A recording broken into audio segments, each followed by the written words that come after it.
So here we are at the M32 spot. It's kind of gritty and grimy, so it lends itself to being filmed on something that represents that, like a VX. Now when we first turn up, I always think it's best to let the skater ride around and get warmed up, and that gives me an opportunity to shoot some long lens B-roll before we pop the fish on. Shooting single tricks on a fisheye. Plant your feet so you're nice and solid and you're around the obstacle. Bear in mind where your skater's coming from. As they come up, you want to keep them in and almost do like a rock around to the other side.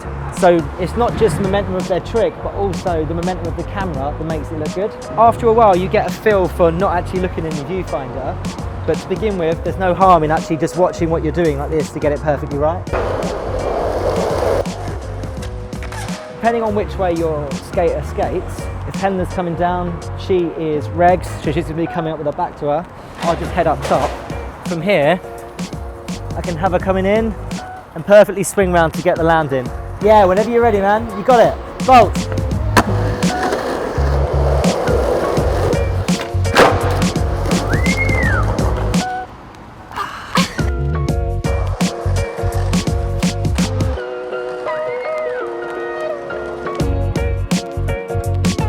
The bail gun. Whenever you start filming, no matter how consistent the skater, it just adds a little bit of pressure.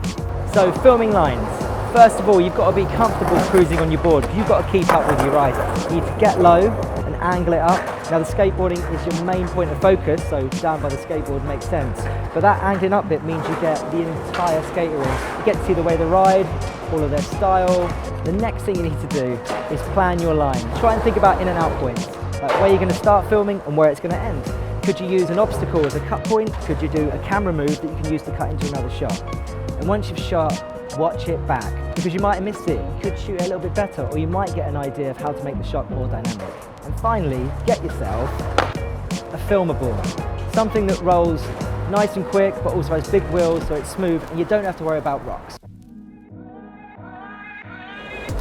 So we're just setting up for a long lens shot here on the flat bar that ends down the hill. I've got low because I just like cutting out a bit of the other obstacles to kind of set this one apart. I'm gonna have a go through, land the trick and follow her, and I'm going to use a little bit of that lamppost there as a cut point to end the shot. Shooting with long lens allows you to paint a picture of the spot. The general rule I follow is that if the spot is visually interesting and really big, then use your long lens.